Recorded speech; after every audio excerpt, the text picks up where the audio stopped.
Pada hari ini kita akan berdiskusi tentang the effects of Myanmar kudeta on ASEAN's regional security. Nah, sebelum kita mulai, untuk Kak Belinda Nurfadilah, selaku Presiden Director kita, dipersilahkan sepatah dua kata untuk membuka sesi foreign policy discussion kita pada siang hari ini. Baik, terima kasih Kak Yaka.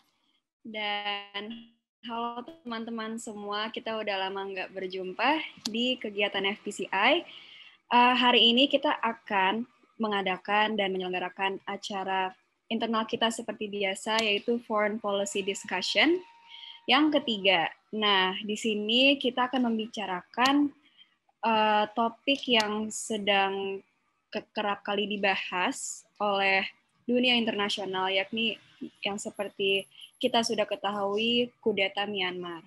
Nah, sebenarnya mungkin ada pendapat di antara kita, ini bukannya sudah lama ya terjadinya. Nah, justru itu, ini sudah lama terjadi, mungkin dan sudah lebih dari 2 bulan ya, udah lebih dari 3 bulan, dan masih terjadi sampai sekarang gitu. Dan this is a concerning issue, oleh karena itu, ini penting buat kita, apalagi mahasiswa HI ya, untuk mengetahui or just be aware of this issue, terus juga tahu nih sekiranya gimana ya langkah selanjutnya bagi ASEAN setelah menyelenggarakan konferensinya, yaitu di Jakarta, di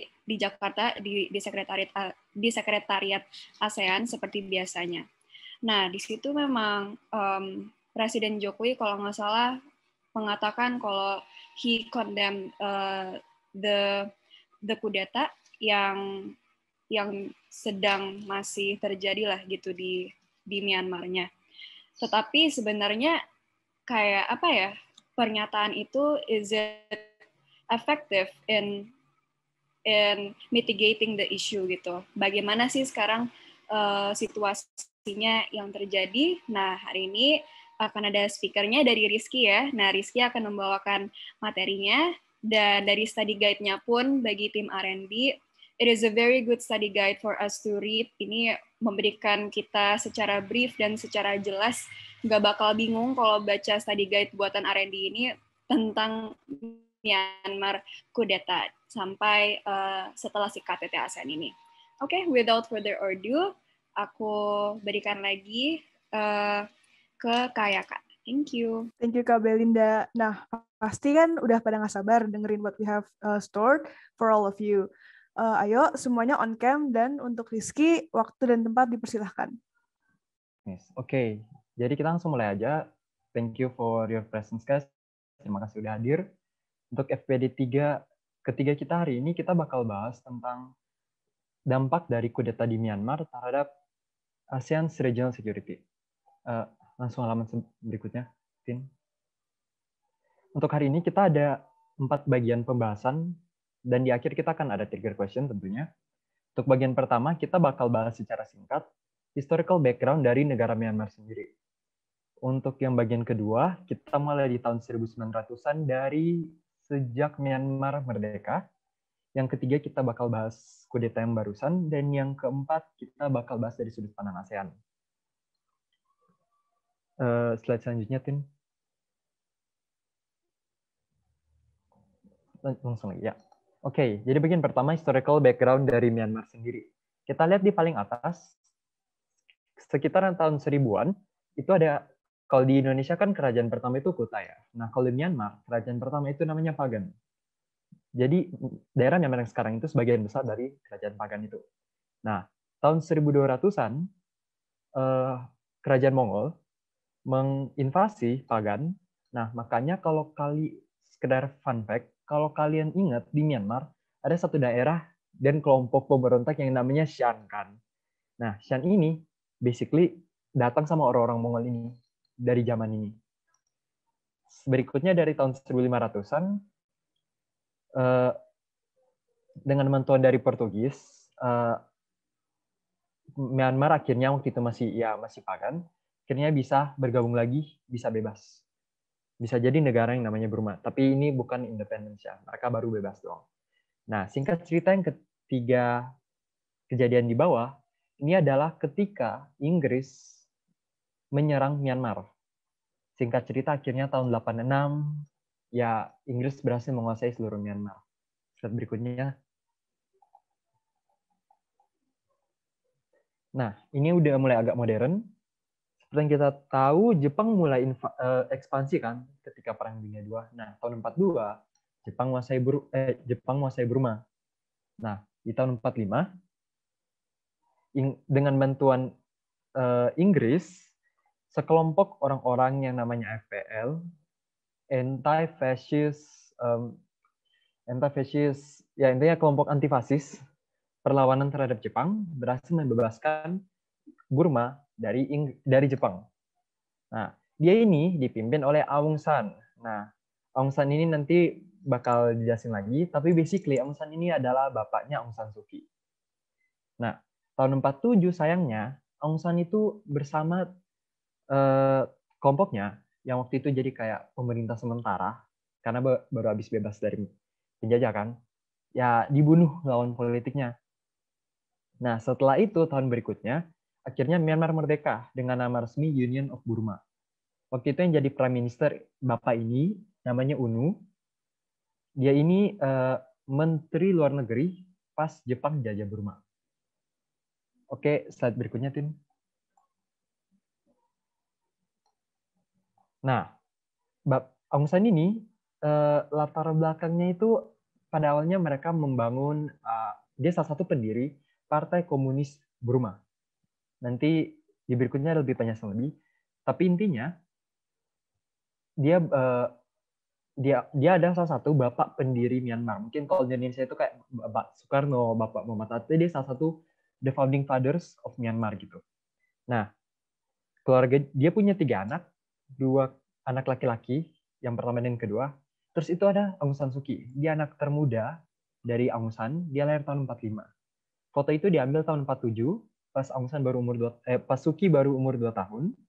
Dan ya setelah itu sayangnya bapaknya di-assassinate. Oke, slide berikutnya, Tin. Lanjut lagi. Nah, kita masuk ke zaman modern. Bagian ini agak ribet, jadi jangan terlalu mendalami, tahu aja. Ini agak ribet, makanya sampai gini. So, basically kita ke poin pertama. Kan tadi Aung San itu salah satu pendiri Partai Komunisnya Burma ya. Nah, jadi intinya di awal-awal melawan penjajah sampai beberapa tahun setelahnya, itu tuh militernya Burma sama Partai Komunis ini tuh saling nggak suka. Jadi mereka tuh sering berantem. Nah, setelah itu kan Burma merdeka ya, tahun 48. UNU jadi prime ministernya. Nah, tahun 58 sampai 60 ada Chief of Staff Generalnya Angkatan Darat dari Burma namanya Ne Win. Tapi intinya ingat aja, ini adalah pihak militer, biar nggak terlalu ribet ingat nama mereka. Ini pihak militer membuat yang namanya caretaker government. Caretaker government ini intinya kayak supervisor gitu. Jadi dia kayak pemerintah, dia jadi mengawasi pemerintahnya UNU.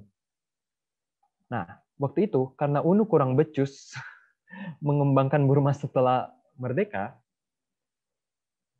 caretaker government kayak lebih populer dan kepemerintahan UNU turun popularitasnya.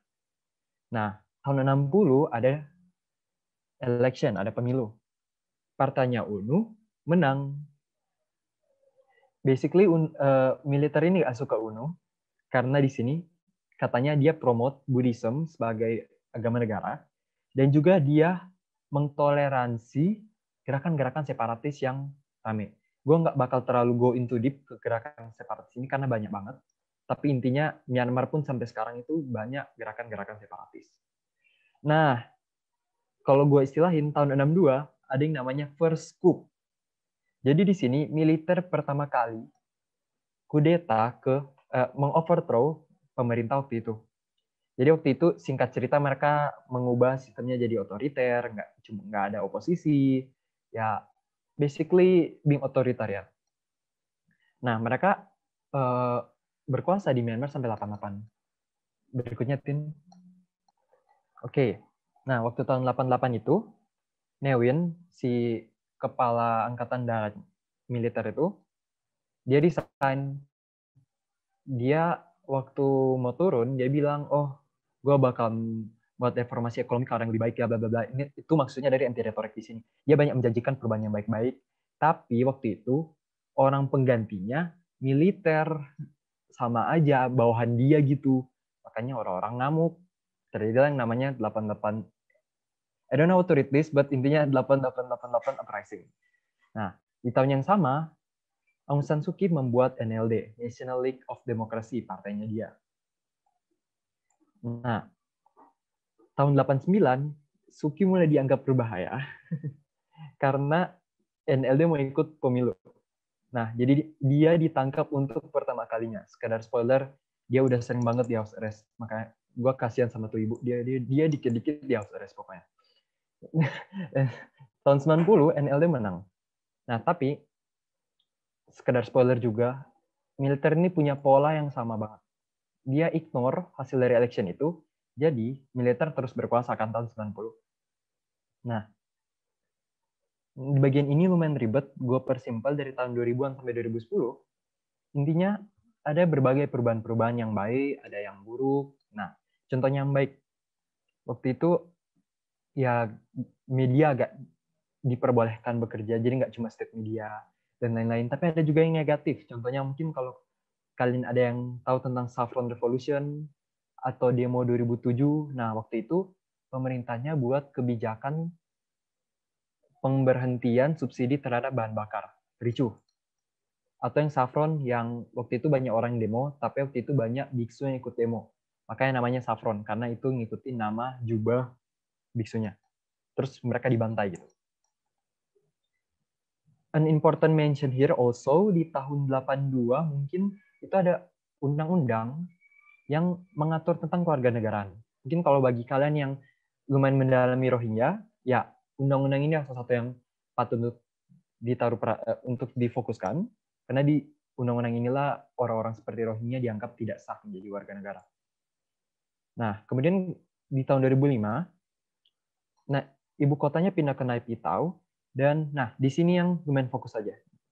Tahun 2008 ada amandemen terhadap konstitusi. Hasilnya tetap nggak adil sih, walaupun yang lain-lain udah melibatkan beberapa pihak, nggak cuma militer, tapi tetap nggak adil sih kayak ini. 25% dari parlemen harus dipegang oleh pihak militer. Dan juga konstitusi ini melarang Aung San Suu Kyi untuk memiliki jabatan di pemerintahan. Nah, di tahun yang sama ada siklon Nargis. Ini siklon Nargis. Jadi daerah di bagian deltanya Myanmar kena siklon. Itu hancur, banyak yang meninggal. Tapi di sini pemerintah Myanmar yang militer itu sok-sokan kayak kami nggak bakal terima bantuan dari Red Cross, dari siapapun, dari EU, bodoh, kami bisa kok ngurus orang-orang kami sendiri gitu. Nah, jadi pemerintah militer mulai agak turun. Walaupun dulu kan mereka agak populer ya di zaman-zaman UNU, tapi karena berpuluh-puluh tahun mereka kurang becus dan otoriter, mereka mulai dibenci. Selain itu, mungkin ini bisa jadi pertimbangan bagi bagian diskusi nanti. Cina itu lumayan terlihat jelas hubungan mereka dengan Myanmar di bagian-bagian sini ketika mereka mulai banyak melakukan bisnis dengan Myanmar. Contohnya di sini, mereka memiliki perjanjian dengan Myanmar mengenai penggunaan gas alam. Begitu. Nah, berikutnya untuk mempersingkat lagi, untuk pertama kali tahun 2015 itu ada pemilu. Aung San Suu Kyi dan NLD pertama kali pegang pemerintahan. 2015-2016 tuh mereka pertama kali pegang pemerintahan. Slide berikutnya, Tin. Nah, kita lanjut ke masalah sekarang. Gue yakin di sini mungkin pasti ada yang udah sering baca lah ya tentang kejadiannya. Nah, tapi kita coba buat singkatnya dulu. Tanggal 1 Februari, hari itu kan seharusnya orang-orang yang udah terpilih bakal disumpah ya. Mereka istilahnya bakal kerja hari pertama lah tanda kutip. Tapi tiba-tiba subuh jam 3 pagi orang lagi tidur, Suu Kyi dan teman-temannya ditangkap. Kurang ajar. Nah, yang nangkap mereka ini Tatmadaw. Tatmadaw ini istilah lain dari Myanmar's military. Alasan mereka nangkap Suu Kyi dan DKK adalah katanya pemilu sebelumnya itu ya curang dan lain-lain. Terus mereka sempat minta ngulang gitu, pemilunya diulang, tapi ditolak. Ya udah, mereka nangkap Suu Kyi dan kawan-kawan, terus mereka mendeklar 1 year state of emergency. Jadi berdasarkan undang-undang Myanmar, mereka militer punya hak untuk mengambil alih pemerintahan ketika ada sesuatu yang tanda kutip mengancam integrasi nasional. Mereka pakai ini sebagai alasan. Nah, di saat yang sama, biar nggak ricuh mungkin ya atau begitulah, mereka memblok akses terhadap internet dan komunikasi. Selain itu, semua jalan di ibu kota yang keluar, jalan keluar dan jalan masuk ke ibu kota semuanya diblok. Dan juga bandara diberhentikan biar ya intinya mereka yang memotong akses orang-orang itu. Slide berikutnya, Tin. Nah, ini kelanjutannya masih di bulan yang sama. Kan tadi ada orang-orangnya Suu Kyi yang ditangkap ya. Nah, tapi ada juga anggota-anggota yang tanda kutip aman lah ya. Mereka anggota dari sebelumnya disclaimer, maaf, ini bahasa-bahasa Myanmar, Pidamsu Hutlau. Ini adalah DPR-nya Myanmar. Nah, beberapa anggota NLD dari DPR kayak buat kelompok sendiri namanya CRPH, Committee Representing Pidamsu Hutlau.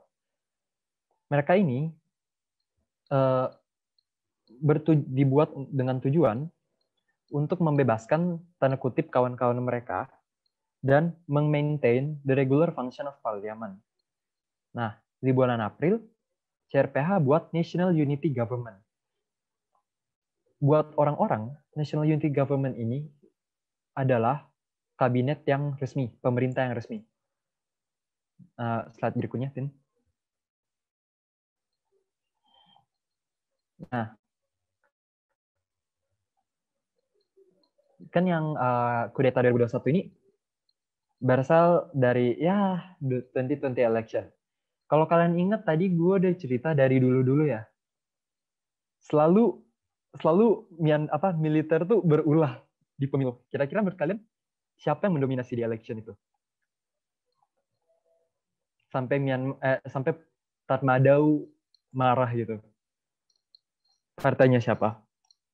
Sekedar info itu ada petunjuk di kanan. Di Myanmar pokoknya tuh masalahnya berulang banget.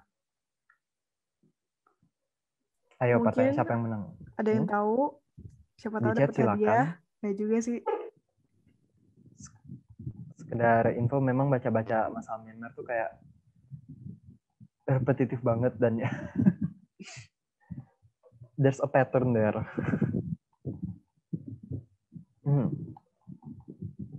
I believe people know, but I will try to 0.1%.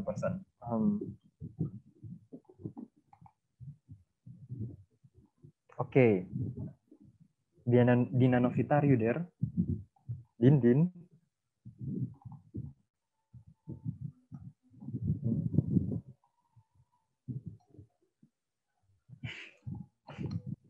Mungkin Febiola. Kira-kira partainya siapa yang menang di pemilu 2020? Di bulan November.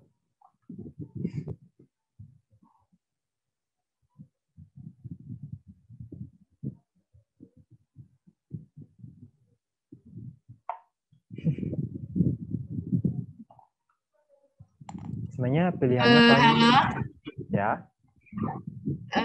Is it Partai Demokrat, National League for Democracy? Ya, betul sekali. Intinya sekarang tuh setiap Aung San Suu Kyi tuh selalu diblok sama partainya. Intinya aja. Sebenarnya ini ada versi oversimplified. Kalau kalian baca sejarahnya, NLD tuh dibully banget. Oke. Kita lanjut ke slide berikutnya, Din. Ini adalah data yang udah gue convert dikit biar lebih mudah dimengerti. Di pemilu itu, total dari kursi DPR di Myanmar ada 476. Jadi mereka, DPR mereka mirip kayak Inggris, Polandia, dan lain-lain yang bikameral. Jadi ada Senat sama yang di bawah kan. Totalnya 476. Nah, bayangkan NLD tuh megang 83%. Pas gua hitung, itu 390 kursi dari 476. Terus kalau dihitung, 33 kursi itu, sebelumnya USDP ini adalah partainya militer. Nah, mereka cuma dapat 33 kursi. Kalau kita hitung, mereka cuma dapat 6. Di konstitusi 2008 kan bilang 25% kan? Ini kurang banget kan? Jadi, biarpun ada peraturannya, pemerintahnya udah kayak apa? Intinya Myanmar militer udah merasa terdesak banget kayak wah ternyata NLD sepopuler ini ya. Itu kalau pandangan pribadi gue ya, kayak militer kayaknya terdesak, gila mereka megang 83%, ini apaan gue gitu. So seperti yang gue bilang tadi, USDP atau pihak militer sempat minta pemilu ulang, tapi ya ditolak. Kan sebenarnya jujur, tapi kata mereka enggak, tapi ditolak ya udah. Makanya Tatmadaw mulai ribut habis dari pemilu itu. Pemilu itu kan November 2020. Beberapa bulan ke depannya, apalagi di Januari 2021 sebelum kudeta, mereka tuh udah sering banget kayak kami tidak menerima hasil ini gitu-gitu, kayak mulai secara terang-terangan melawan lah gitu. Slide berikutnya, Tin.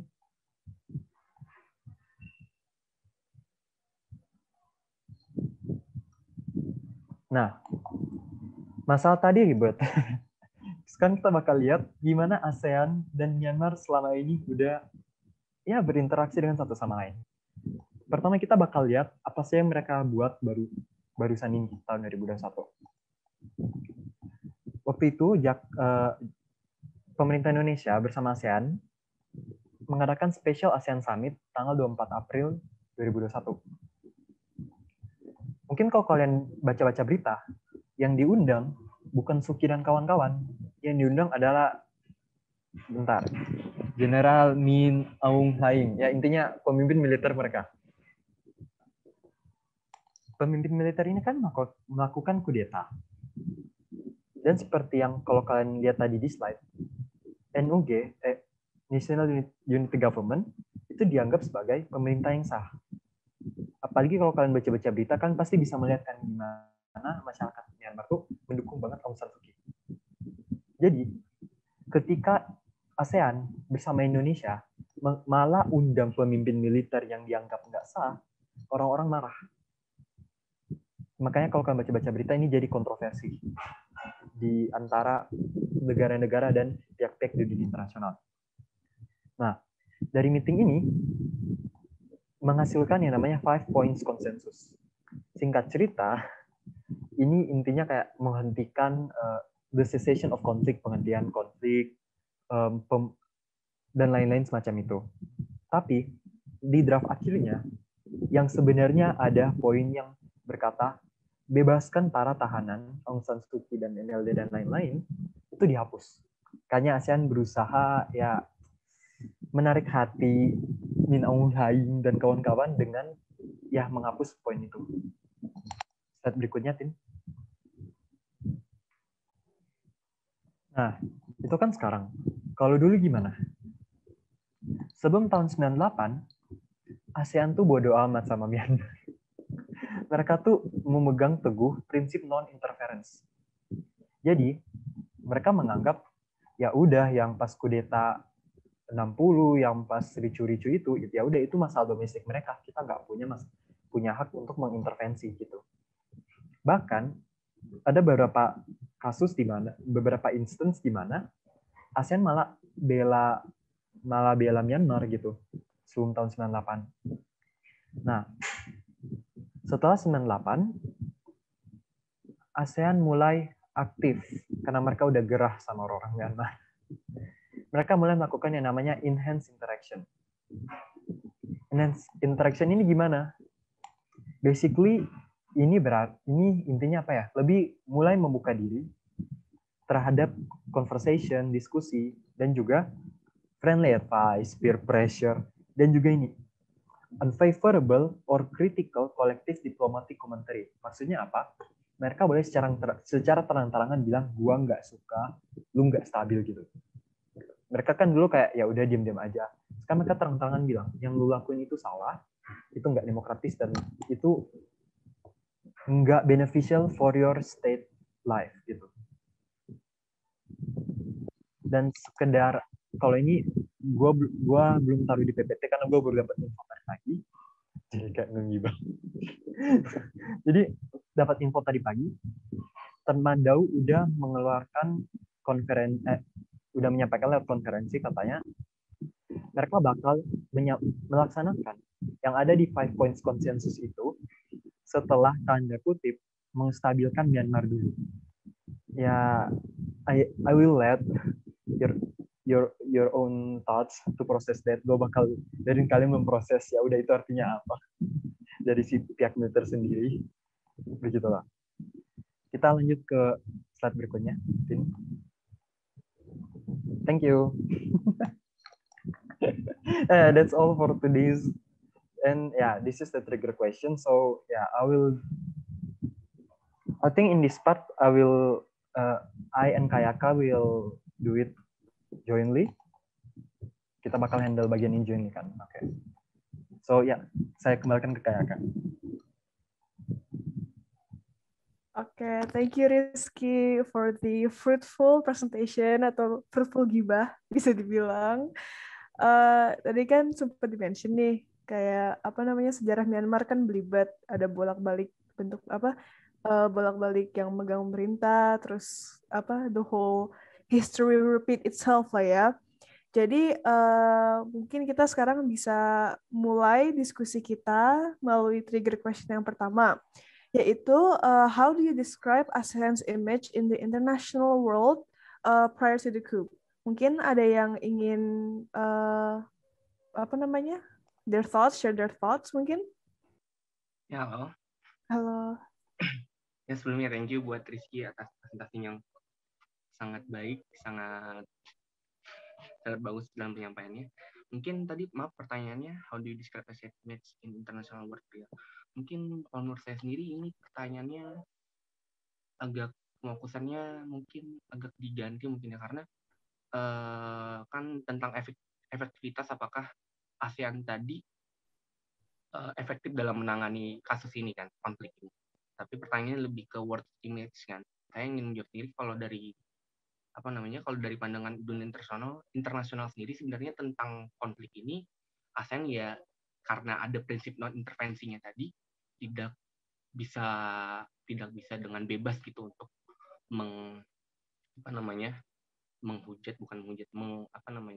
mengekang si Myanmar tadi karena memang prinsip ASEAN sendiri dari awal memang berbeda di tingkat internasional karena biasanya negara besar kalau ada konflik seperti Myanmar ini langsung menjatuhkan sanksi, entah itu sanksi langsung seperti ekonomi atau menyingkirkan dia dari dunia internasional. Tapi kalau ASEAN berusaha merangkul, berusaha untuk menjaga stabilitas kawasan, makanya itu ya kalau dari pandangan internasional sendiri ASEAN ya tidak bisa berkutik secara lebih baik atau efektif karena ada prinsip non-intervensi. Oke, keren banget. Tadi kan sempat mention tuh masalah tentang ASEAN Charter sama apa namanya non-interferensi, prinsip non-interferensi nih, dan pasti kan juga mengundang lumayan banyak apa namanya isu lah, kontroversi lah bisa dibilang gitu kan. Nah, menurut kalian semua ini, apakah ASEAN mungkin harus kayak merombak atau mengubah charternya biar bisa bersikap lebih keras kepada Myanmar? Mungkin ada yang ini? Sebenarnya mengingat latar belakang Southeast Asia yang lumayan menyedihkan ya, prinsip non-interference itu lumayan penting sih.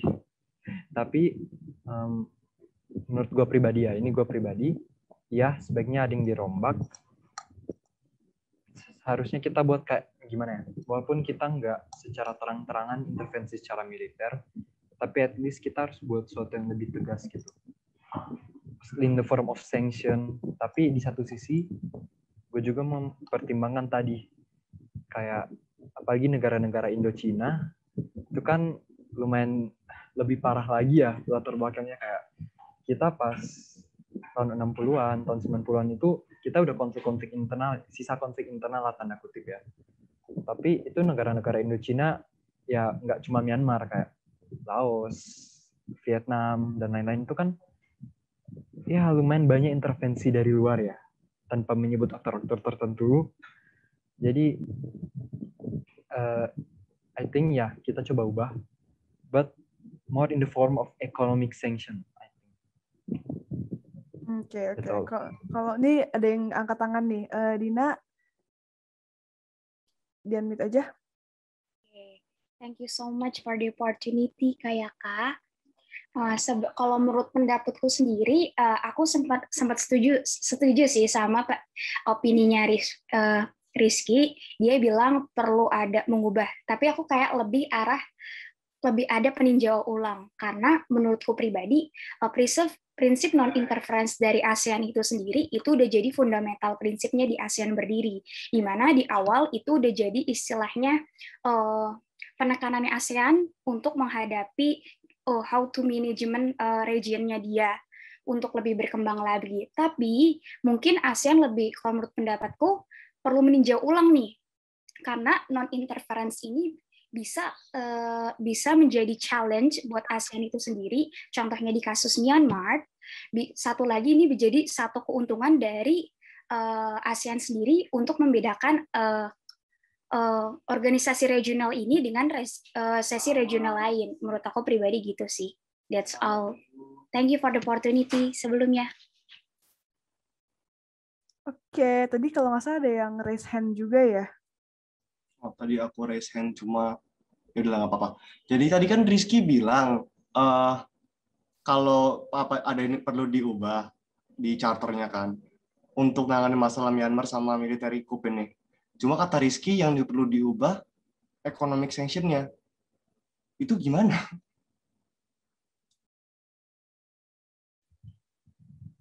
Oke, gue langsung aja ya, Kay. Oke, bukan charternya, sorry. Maksudnya kayak apa ya? Memang sih prinsip kita non interference banget ya. Tapi menurut gue di satu sisi kita nggak bisa sebenarnya kembali lagi non interference dan ASEAN itu ASEAN way ya. ASEAN punya cara sendiri dalam menangani masalah ya. Tapi walaupun sulit, walaupun memang ini kopi-kopi dari sebelah juga, tapi menurut gue kadang kita harus ngasih sesuatu yang tegas. Kalau kita cuma kayak tadi Tetmado barusan bilang kami bakal lakuin itu setelah kami stabilin negara dulu, itu kan ambigu banget. Bisa aja berarti dia mau bantai-bantai dulu atau apa-apa dulu gitu, baru dia mau lakuin. Dan dia lakuin itu kapan? 20 tahun lagi. Gitu. Kayak gue mikir kayak kita harus lebih tegas, walaupun itu less likely sih, Kak. Ya, gue sadar sih, itu less likely untuk ASEAN memberikan some sort of sanction. Gitu. Iya, gue setuju banget. Non-interference. Kata gue non-interference itu bener-bener ininya ASEAN. Bener-bener ciri khasnya ASEAN. ASEAN way-nya lah ya bisa dibilang.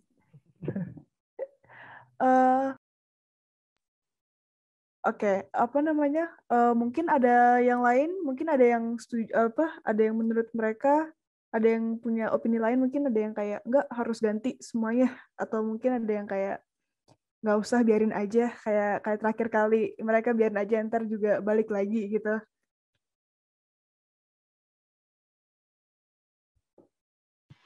Aku boleh nambahin? Boleh, monggo. Ya. Jadi kalau merombak charter, I think itu hal yang almost impossible kali ya, apalagi untuk ASEAN, di mana ASEAN tuh merupakan regional organization yang sangat amat ketat pada aturannya, dan ya itu sudah menjadi ciri khasnya mereka, tapi ciri khas belum tentu adalah hal yang 100% baik gitu.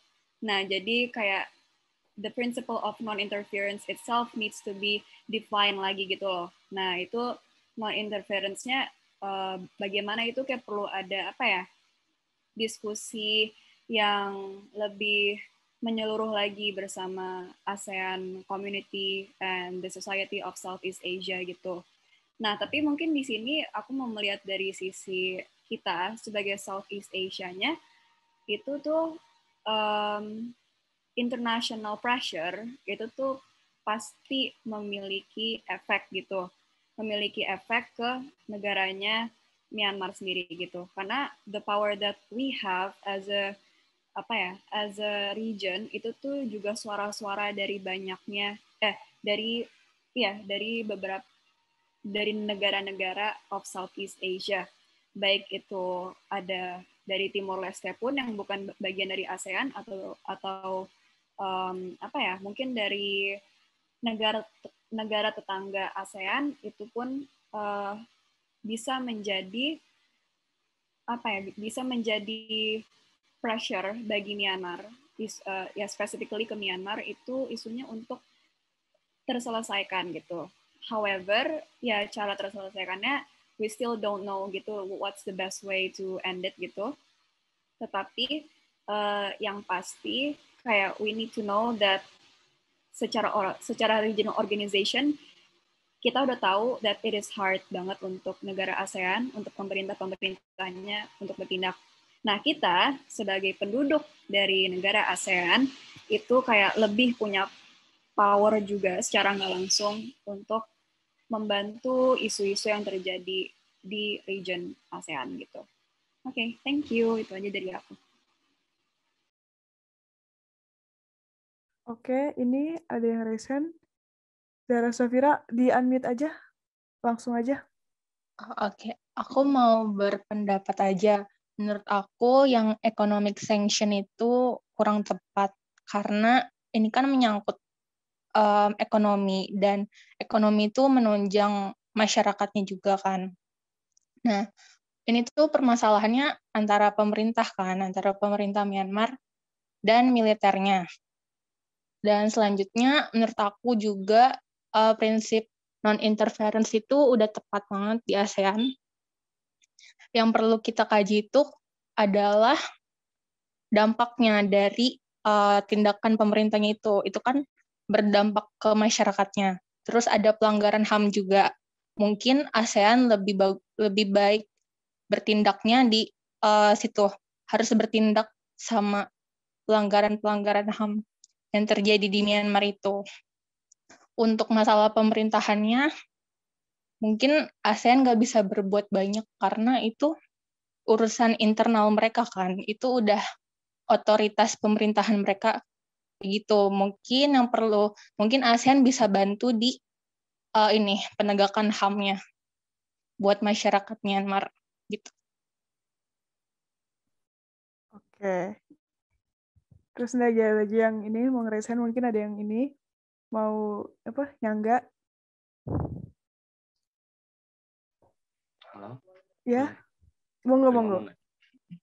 Silakan. Ya, mungkin mau melanjutkan tapi lebih fokus ke konsensusnya mungkin. Saya setuju dengan tadi semuanya yang mengatakan bahwa prinsip non interference ini harus tetap dilaksanakan, harus tetap dilakukan. Pertama karena seperti yang dilihat di konsensus bahwa ASEAN sendiri mengundang jenderal siapa? Rizky, maaf namanya susah mengundang pemimpin militernya tadi itu dengan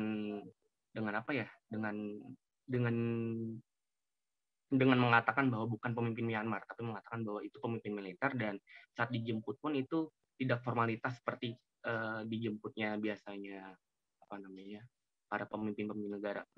Makanya oleh karena itu menurut saya ini ASEAN mengundang pemimpin militer tadi sudah cukup baik dengan prinsip non-interference-nya, sudah cukup baik bisa mengundang dan melakukan dialog.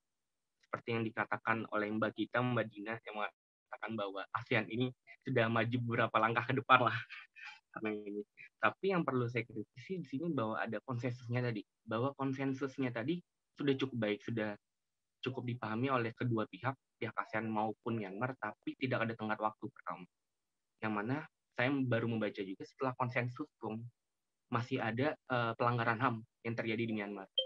Oleh karena itu mungkin seperti yang dikatakan tadi Rizky dan lain tadi bahwa perlunya ketegasan dari ASEAN gitu. Konsensus sudah ada nih. Terus apa lagi yang harus dilakukan setelah konsensus? tenggat waktunya kapan, terus bahkan perwakilan dari ASEAN yang dikirim ke Myanmar pun belum tahu siapa yang.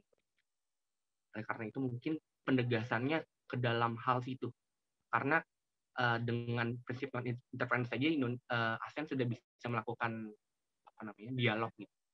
Maka dari itu mungkin menurut saya penegasannya lebih ke implementasi dari konsensus tadi. Terima kasih. Oke, keren banget. Mungkin dari R&D mungkin ya. Siapa tahu ini dari R&D ada yang ingin ini mengucapkan pendapat mereka. Huan, Josan, Kak Randy. Yo guys. Aku nambahin dikit. Mungkin, siapa tuh? Silakan. Aku nambahin dikit, Kay.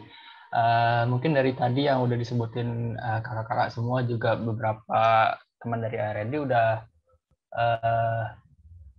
istilahnya masuk akal lah. Kita tahu bahwa ASEAN udah nerapin non-interference dari lama. Jadi cikal bakal ASEAN mungkin dikenal dari semua negara atau semua penjuru dunia itu sebagai kawasan regional yang adem ayem. Kita lihat kalau EU jauh lebih intens daripada ASEAN. Nah, yang aku mau fokus di sini mungkin perlu adanya pengecualian. Jadi ASEAN nggak main lepas aja, kita main dialog selesai. Tapi harus ada pengecualian yang sampai misal mengacaukan hak asasi manusia, sehingga ASEAN bukan cuma regional yang jadi transaksional gitu antara satu negara dan lainnya. Soalnya kalau kita lihat dari 10 anggota negara rata-rata mainnya main aman. Dari Indonesia sama Malaysia yang ngajak dialog, terus Vietnam, Thailand yang istilahnya ngikut-ngikut aja gitu sih paling. Oke, ini Nabila Resan mungkin boleh di-unmute, langsung ngomong aja. Oke. First of all, thank you Rizky for the excellent presentation.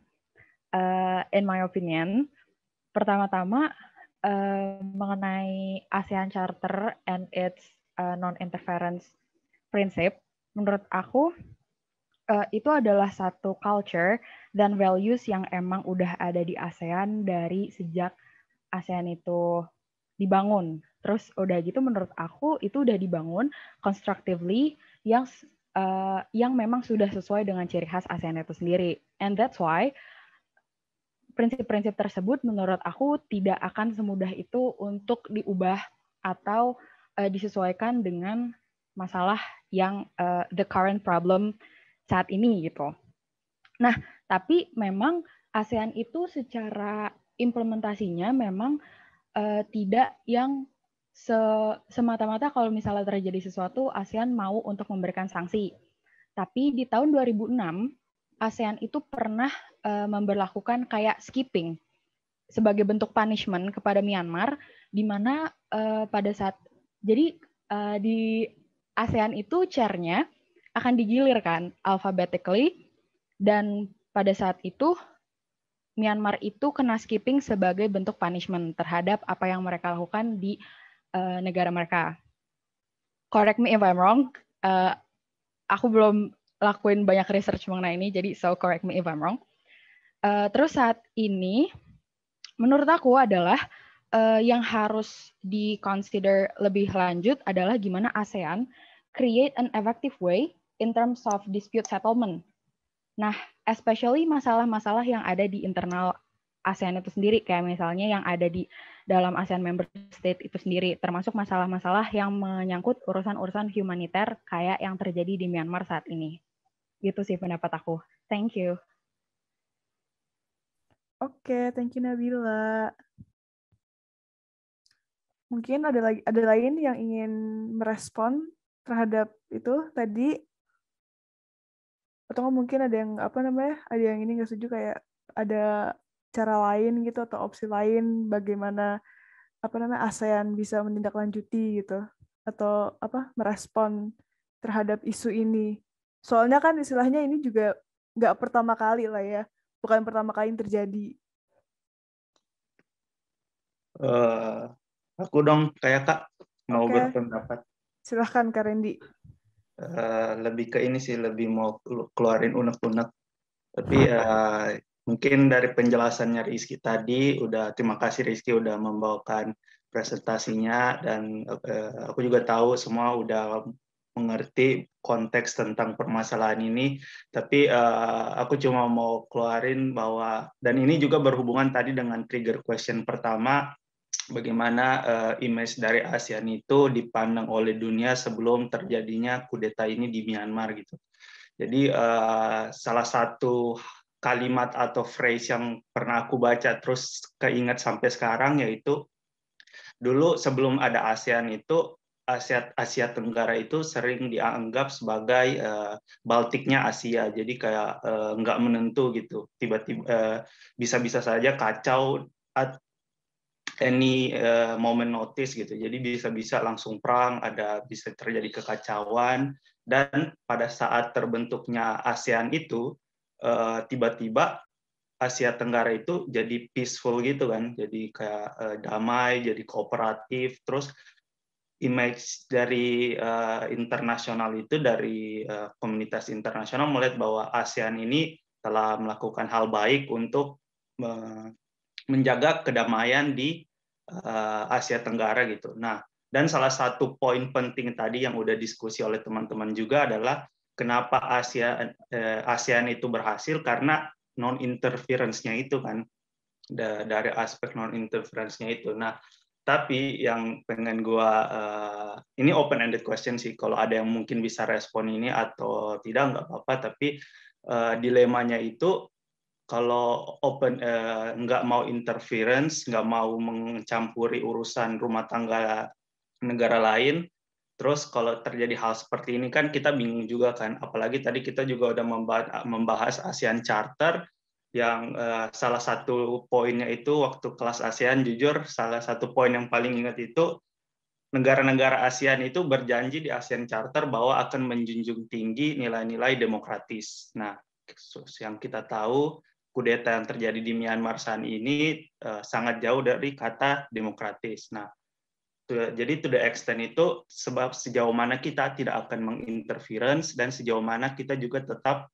menghormati ASEAN Charter untuk menghormati atau melindungi hak asasi manusia yang sangat jelas dilanggar oleh pemerintah yang saat ini berkuasa, pemerintah yang dari junta atau pemerintah militernya Myanmar yang saat ini telah melanggar hak asasi manusia tersebut. Jadi cuma ingin mengeluarkan opini saja, bahwa kalau ada yang ingin menanggapi silakan. Sekali lagi terima kasih atas kesempatan.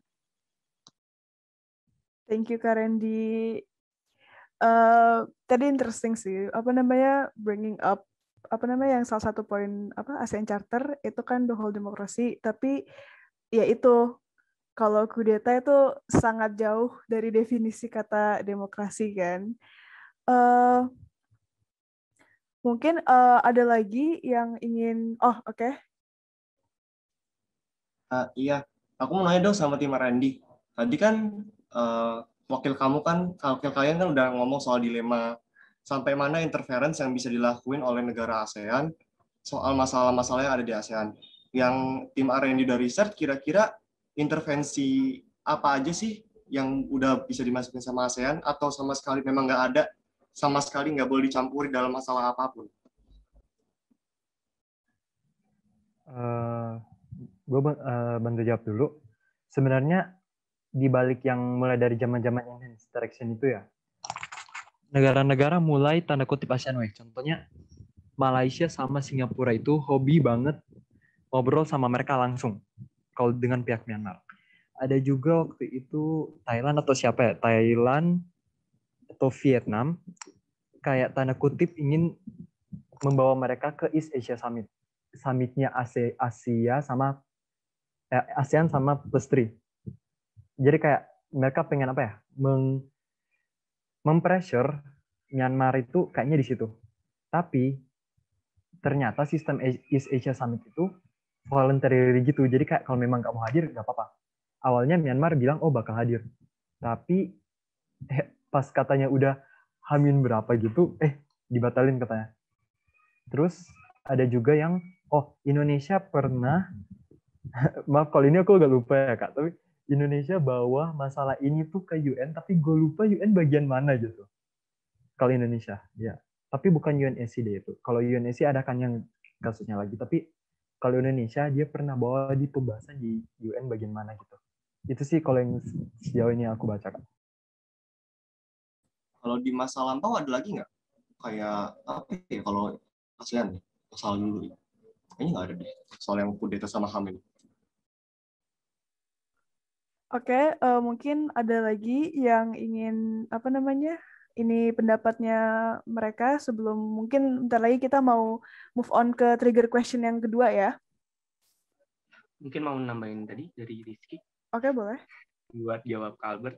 Nah, sebenarnya kalau untuk untuk pembahasan kudeta sendiri di ASEAN itu sudah sering ya sebenarnya terjadi kudeta, bahkan Thailand pun sekarang pemimpin militernya pun itu bekas dari kudeta. Jadi sebenarnya pembahasan tentang kudeta ini terjadi pun kalau viral doang gitu di ASEAN. Istilahnya begitulah, kalau nggak viral di media sosial dan lain juga seperti Thailand, walaupun viral itu, tapi militer di sana pun pemimpin militernya kayak pinter gitu menghadapinya. Bahkan pada saat KTT kemarin pun di ASEAN kan di Jakarta itu Thailand hanya mengirimkan menteri luar negerinya, bukan mengirimkan langsung presidennya, karena presidennya sendiri merupakan hasil dari kudeta. Mungkin itu sih Kak menambahkan. Oke, kalau gitu kita lanjut ke trigger question yang kedua.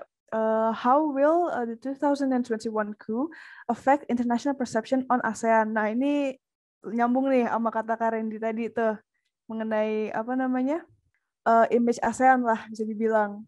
Mungkin ada yang ingin menyatakan pendapat mereka. Mungkin Karendi, mungkin ini lagi.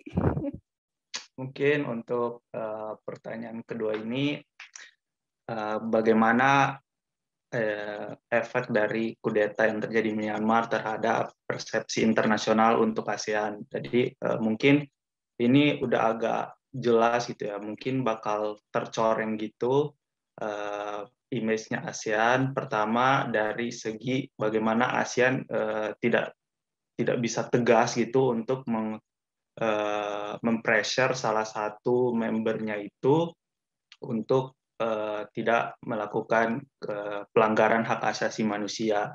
Dan mungkin yang aspek lain yang menurut aku interesting itu mungkin forum komunitas internasional itu akan seperti kita akan mungkin lebih mempertanyakan efektivitas dari ASEAN gitu. Kalau ada yang berpendapat kalau memang hanya bisa diajak komunikasi terus tanpa ada efek jerah yang bisa dihasilkan oleh ASEAN gitu, kenapa harus dilanjutin gitu. Bahkan beberapa tahun terakhir aku sering dengar dosen-dosen sering ngebahas bahwa topik tentang pembubaran ASEAN itu sangat hangat gitu. Banyak yang membicarakan bahwa ASEAN ini kemungkinan bisa dibubarkan karena banyak hal-hal tertentu yang dianggap kurang efektif gitu. Jadi mungkin dari pendapat aku ini tentu akan berefek terhadap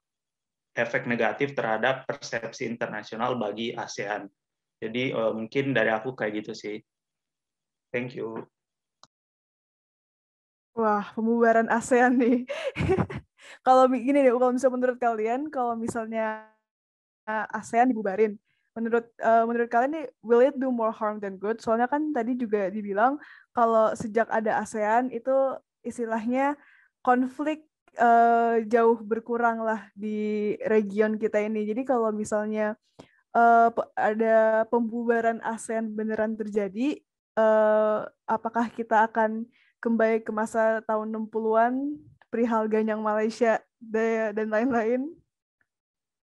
Nah, ini aja langsung unmute saja, nggak apa-apa. Oke, halo. Aku mau ngasih pendapat. First juga pengen makasih Kak Rizky for the presentation. Gue pengen ngasih pendapat tentang kalau misalkan ASEAN dibubarin ya kan kayak tadi. Menurut gue sendiri dengan omongan bahwa ASEAN itu sebenarnya nggak efektif, itu sebenarnya udah dari dulu. Ini agak throwback juga yang gue baca, tapi gue nggak cukup tahu atau nggak kayak jarang mention itu banyak dari teori-teori HI yang kalau misalnya berpendapat ASEAN itu kurang efektif. Kayak kenapa sih dibikin toh kalau misalnya kan dengan konsep non-interference gitu dan cuma asal ngomong. Karena kalau misalnya dilihat dari situ tuh ASEAN itu dibatasi terbatas karena dari visi strateginya, terus prioritas yang berbeda antar negara, ditambah lagi kepemimpinan yang lemah karena semuanya juga sama gitu kan di sana karena hanya sekedar berpendapat. Tapi kalau misalkan dibubarkan, menurut gue sendiri itu bakal lebih banyak harm dibanding untung karena sejauh ini kan ASEAN udah berkembang ya. Jika dilihat dari berbagai macam juga banyak juga selain kegagalan ada juga keberhasilan yang dilakukan oleh ASEAN. Terlebih lagi menurut gue di era apalagi kayak pas lagi COVID gini, terus kemarin trade war, gara-gara ASEAN juga GDP di sekitar Asia itu nambah banget karena udah jadi main sebagai central role, jadi kayak integrasi ekonomi di Asia gitu. Nah ini agak balik lagi juga ke trigger question satu, gue pengen bilang juga kalau misalkan tuh bahkan sebelum adanya Myanmar juga banyak yang berpendapat kalau misalnya ASEAN itu inefektif dan kenapa sih ada, ditambah lagi kalau misalnya digabungin ke trigger kedua, jika kalau ASEAN di sini gagal dalam mengatasi Myanmar, gue juga setuju banget sama kata Kak Randy, bakal kelihatan kalau misalkan tuh ASEAN itu sebagai organisasi regional yang gagal dan lebih lemah dibanding yang lain gitu, apalagi reputasi anggotanya juga turun. Gitu sih sekian dari gue. Thank you. Oke, thank you. Mungkin dari itu kita Rizky, kalau menurut kamu gimana? Sebenarnya kalau kita mengambil sisi yang agak kurang ajar ya. Karena kalau sampai ASEAN bubar, Indonesia bahagia karena dengan begitu kita bisa mengutuk terus udah. Enggak. Maksudnya kayak soalnya kalau misalnya kita bubar, secara PBB kan di dunia internasional masih ada prinsip non-interference ya. Jadi sebenarnya misalnya kita keluar ASEAN bubar, kita invasi tetap nggak bisa sih, tetap melanggar ya.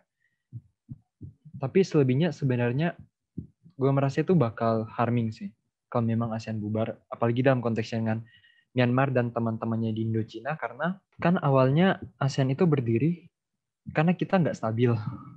Kita tuh, contoh Indonesia, gue pernah baca tentang negara-negara sekitar kita pernah takut sama kita waktu Indonesia tanda kutip opres Timur waktu dia mau dipisahin kan negara-negara sekitar kita kayak mikir wah ternyata Indonesia bisa jahat juga ya gitu kayak kayak di region kita tuh iya sih mungkin kita nggak ada sejarah maksudnya seheboh-heboh region apa kayak gitu, tapi satu sisi kita tetap conflicting region gitu kayak seperti yang kita ketahui negara-negara Indochina itu kan saling diam-diam ya, nggak sih semua negara juga gitu, tapi mereka punya latar belakang yang kayak Vietnam sama beberapa negara sekitarnya kan masih border dispute sampai sekarang. Ada juga yang memang dari sejarahnya mereka ke bawah sampai sekarang, jadi nggak terlalu saling suka kerja sama, tapi terlalu nggak saling suka.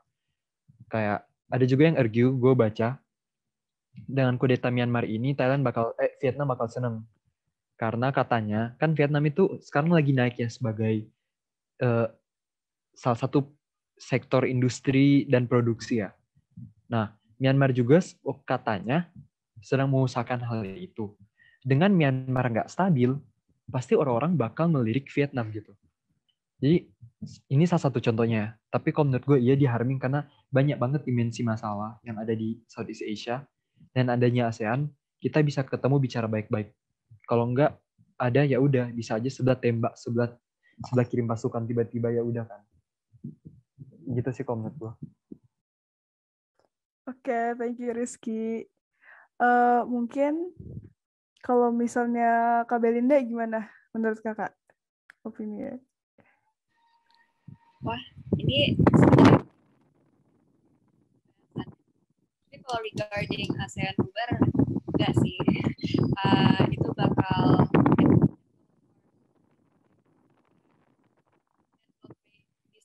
cooperation juga gitu di region Southeast Asia.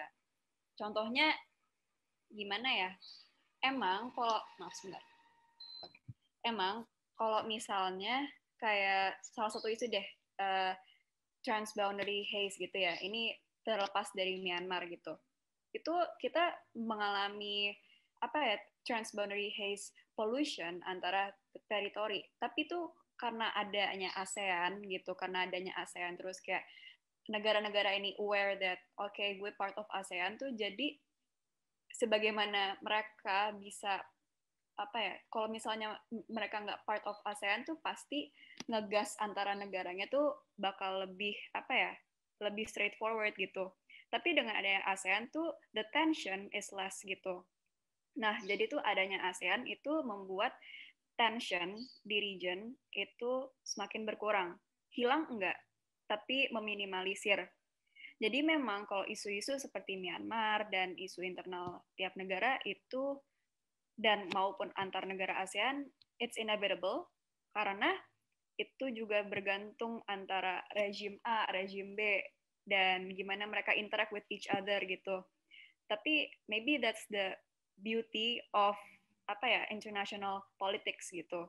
Kalau memang dinamika itu di mana kita bisa belajar terus juga emang ada perspektif-perspektif baru yang sebenarnya dari prinsipnya ASEAN sendiri mungkin nggak bisa tuh menyelesaikan hal tersebut, tetapi kalau dari yang aku lihat, setidaknya ASEAN tuh memang dapat meminimalisir tension yang ada gitu di Southeast Asia. Oke, thank you Kak Belinda. Ini kita balik ke Myanmar dan mungkin agak mundur. Menurut kan pas meeting bulan lalu itu yang mengundang pemimpin militer Myanmar. Nah, menurut kalian, with this in mind, menurut kalian tuh Myanmar bisa atau ingin menggunakan ASEAN sebagai tool untuk pengakuan legitimasi nggak? Menurut kalian gimana? ASEAN bakal makin digibahin sih. Digibahin gimana tuh? Nggak kayak, kan kalau kita ya menyambungkan beberapa pandangan ya, kayak kan pemerintah yang dianggap sah itu pemerintah dari election ya, partai NLD. Terus itu poin pertama dari sudut pandang masyarakatnya. Yang kedua, kalau kita lihat Amerika sama EU dan lain-lain lagi gencar-gencarnya kan masuk ke masalah ini. Ya kalau misalnya ya Myanmar pakai kayak tolong dong, kalau misalnya pun mereka kayak manipulasi konstitusi mereka seakan-akan ya ini sah dan mereka jadi sah, gue yakin ASEAN bakal dibilang mendukung pemerintahan otoriter lah, mendukung kudeta lah gitu-gitu. Something like that. Oke, thank you Rizky. Mungkin yang lain ada yang ini kan lumayan kontroversial ya kalau misalnya penggunaan ASEAN sebagai itu untuk ini pengakuan legitimasi lah ya. Ada yang ingin beropini tentang hal ini mungkin? Maybe untuk lanjutin yang dibilang Rizky tadi, emang setuju sih kalau misalnya mereka menggunakan ASEAN untuk legitimizing gitu, pastinya kayak bakalan dapat kecaman internasional juga sih. Soalnya kan juga secara internasional udah diomongin kayak, oh ini tuh melanggar human rights, terus nggak memberikan demokrasi gitu-gitu. Jadinya secara internasional pun image-nya udah jelek banget kayak gitu. Terus ini pun bisa dibilang secara diplomatic alliance-nya pun juga bisa hilang gitu nggak sih kalau misalnya ASEAN tidak bisa melakukan apapun. ASEAN bahkan dibilang kayak, oh ASEAN kenapa nggak melakukan apa sih? Padahal kita emang punya non-intervention itu sih. Tapi kalau dilihat sebenarnya kayak mungkin non-intervention ini bisa dilakukan kayak kita kan ada non-intervention, tapi di dalamnya juga ada masalah human rights, demokrasi. Itu kan sesuatu yang harus diangkat juga oleh ASEAN kan. Tetapi dengan ada non-intervensi tetap yang membuat mereka gagal untuk holding the human rights sama demokrasi. Nah, itu gitu sih. Oke, thank you Kak Tina. Jujur aku setuju sih, soalnya kalau misalnya gini, ya itu nama ASEAN pasti yang udah lumayan kayak ASEAN doang gitu kan, mereka bisa apa. Ntar kalau misalnya ASEAN membiarkan Myanmar untuk melakukan itu, bisa ya jadi makin-makin lah. Mungkin Fidelis ada ini, dari tadi nggak ada suara nih Fidelis kayaknya. Sangat nunjuk ya gue lihat akhir-akhir ini ya. Aduh, berat sih ini. Topiknya berat ya. Kalau misalkan bilang ASEAN harus ngebantuin yang posisinya Myanmar yang sedang kudeta juga kan pasti dapat kecaman dari luar secara otomatis. Kalau kita tarik lagi ke belakang, masuknya Myanmar ke ASEAN kan juga sebuah hal yang nggak mudah ya. Dia tuh kan banyak mengalami tentangan juga karena pada masa dia masuk ke ASEAN, posisinya adalah dia baru selesai dari namanya Indochina War. Terus juga ada lagi dia masih ada kudeta internal yang tadi Rizky dijelasin. Itu kan susah banget ya. Jadi kalau seandainya ASEAN diminta untuk mendukung juntanya Myanmar, gue rasa ASEAN bakal dihabisin sama ini sih, negara-negara lain bakal udahlah pokoknya dihujat, kelar udah. Terus kalau yang tadi Kak Randy sempat bahas ASEAN bubar itu, gue rasa kalau ASEAN sampai bubar pun, amit-amit ya, amit-amit banget ASEAN bubar, itu bakal ada sebuah organisasi baru lagi, pasti, yang kebentuk buat gantiin ASEAN. Mungkin nggak semua negara yang di ASEAN itu bakal masuk, ataupun bisa aja cuman Indonesia, yang dekat-dekat Indonesia mungkin pasti buat suatu organisasi baru lagi sih. Wow, ini sangat kejutan pertanyaannya. Terima kasih loh Kak. Sama-sama. Oke, Helen mungkin?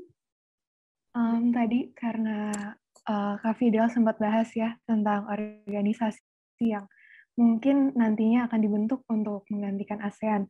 I would like to note kalau misalnya udah ada inisiatif untuk membuat organisasi tersebut.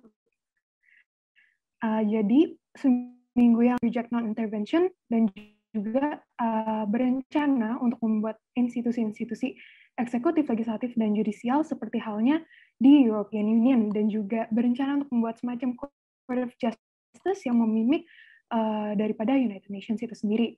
Dan salah satu dari inisiator dari komunitas tersebut adalah spokesperson dari National Unity Government daripada Myanmar itu sendiri.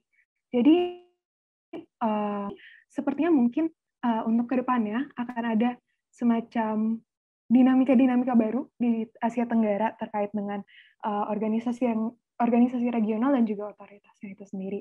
Dan tentunya melihat partisipasi daripada National Unity Government Myanmar dan juga partisipasi dari tokoh-tokoh politik dari Asia Tenggara sendiri, sepertinya untuk kedepannya nama Asia Tenggara sendiri as a region kemungkinan untuk tercorengnya itu cukup berkurang seperti itu.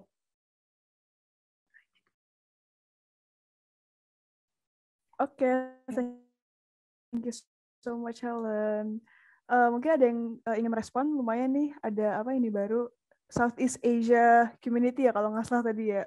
Terus tambah pula lebih memimik European Union dan mereject masalah intervensi yang yang lumayan banyak dari kita di sini yang setuju kalau misalnya masalah non-interference tuh sangat very ASEAN.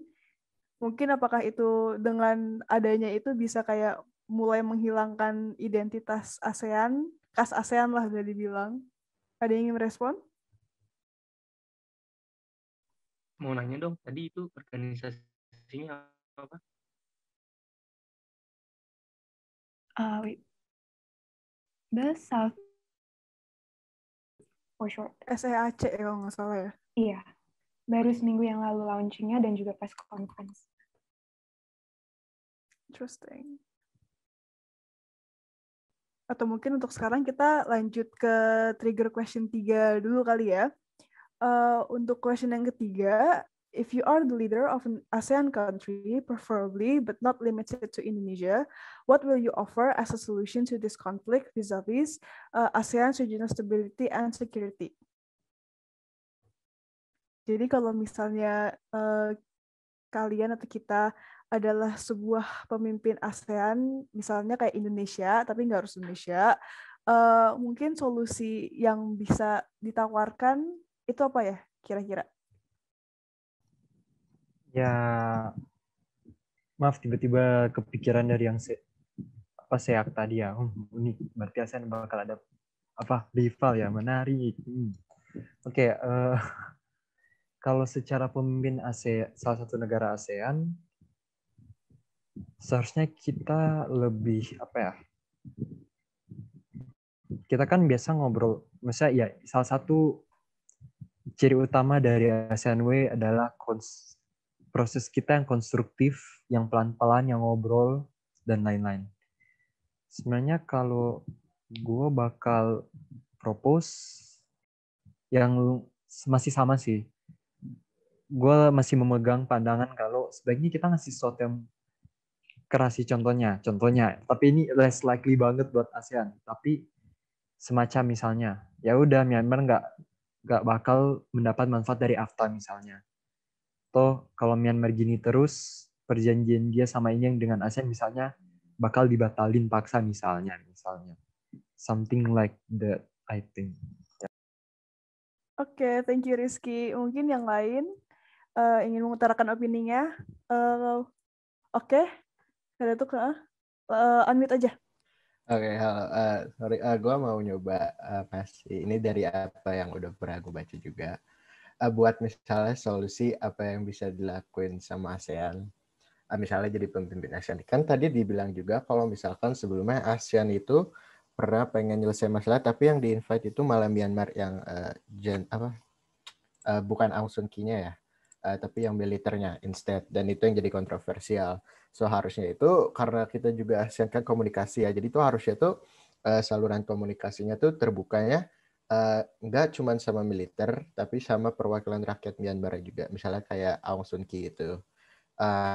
Ini tuh juga karena biar adil kan, salah satu itu biar dapat informasi situasi aslinya di Myanmar gimana juga kan, karena yang kayak kita tahu kalau misalnya itu di Myanmar itu sendiri banyak pelanggaran HAM yang dilakukan sama militer, tapi itu yang kita tahu militer juga itu ini ya blackout internet, jadi itu mengenai detailnya gimana-gimananya pelanggarannya itu nggak tahu, makanya itu kita perlu dari dua sisi. Nah ini juga tapi karena militer ini sangat dominan ya, jadi akhirnya NLD akhirnya malah di situ juga harusnya ASEAN berperan penting untuk ngebantu biar mereka itu jadi bisa menyampaikan pendapatnya juga nggak ketahan sama militer. Terus kalau misalnya dari Indonesia sendiri, kan Indonesia pernah ngalamin transisi demokrasi dari pemerintahan militer ke sipil. Harusnya kita tuh bisa ngasih pengalamannya ke Myanmar gitu kan. Terutama misalnya kayak people to people. Mungkin selain kalau misalnya nggak lewat ASEAN bisa bilateral gitu. Jadi menggunakan hubungan militer lamanya terus buat ngejalin komunikasi sama Tatmadaw. Gitu sih menurut gue. Thank you. Oke, thank you. Mungkin dari partisipan yang lain, mungkin Audrina atau Josan mungkin?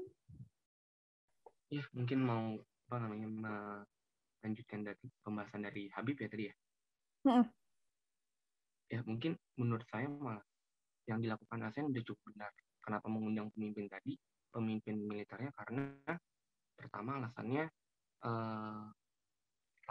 pemimpin militer tadi itu bertanggung jawab. Kedua, militer di Myanmar itu sudah terlalu kuat. Oleh karena itu kalau diundang dua-duanya mungkin sangat susah karena pasti militer tadi tidak mau ikut KTT gitu. Oleh karena itu ASEAN sendiri mengapa mengundang si pemimpin tadi? Pertama untuk berdiskusi dulu, seenggaknya dihentikan dulu pelanggaran HAM di ASEAN di Myanmar. Setelah itu ASEAN mengirim perwakilannya ke Myanmar agar melihat situasi aktualnya di sana. Menurut saya yang dilakukan ASEAN sudah cukup baik, karena jika tidak jika pemimpin militernya tidak diundang seperti itu, maka kemungkinan akan membuat chaos lagi di negaranya dan bisa terjadi seperti Suriah dan lain-lain jika ASEAN lebih intervensi lebih lanjut. Oleh karena itu, menurut saya itu udah cukup baik.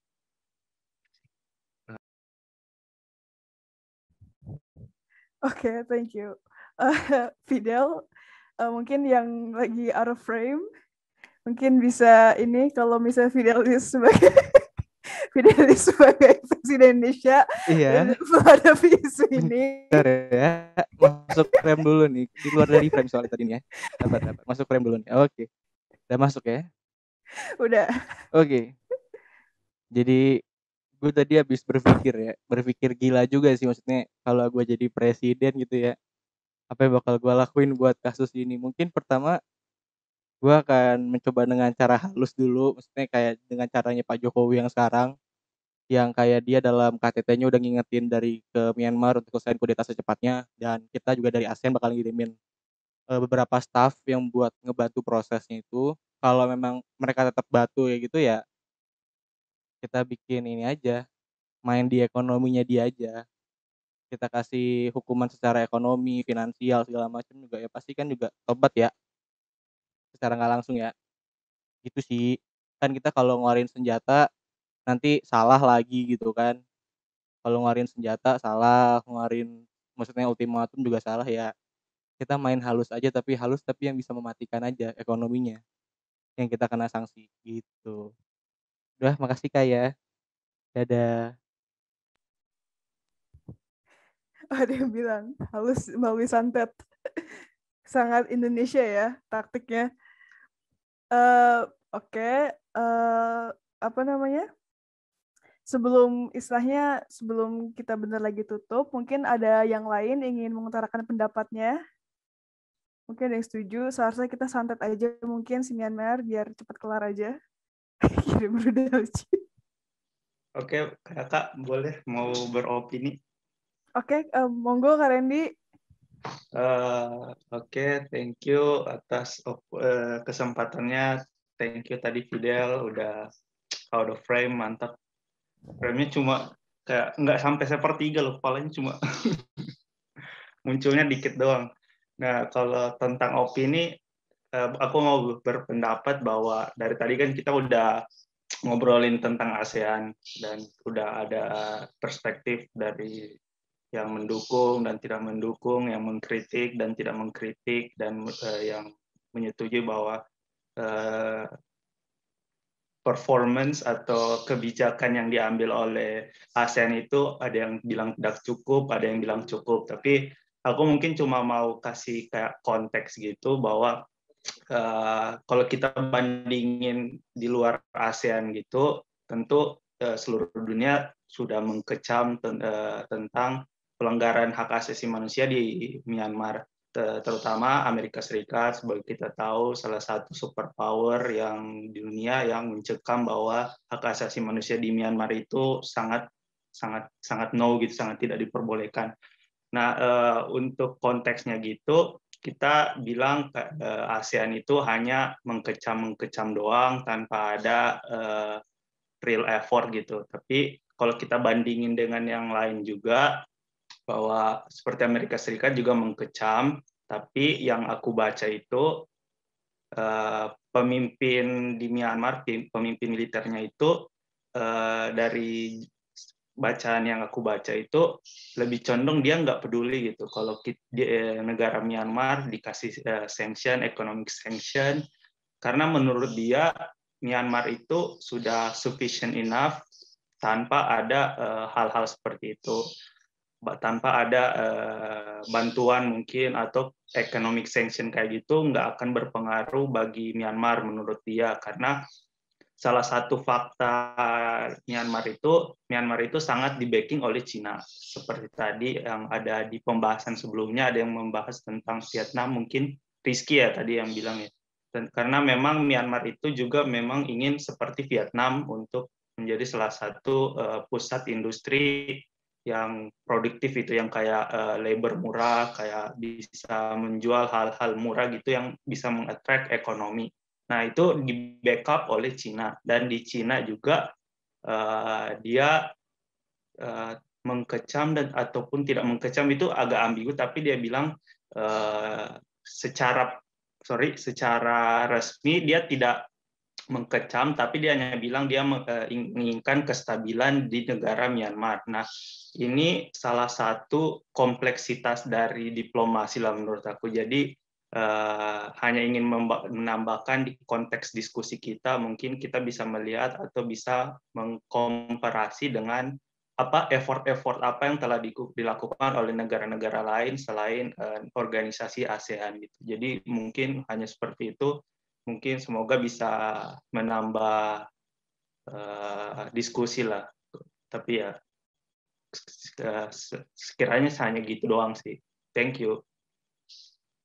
Thank you so much Kak Randy for the opinion, dan terima kasih juga untuk summary-nya.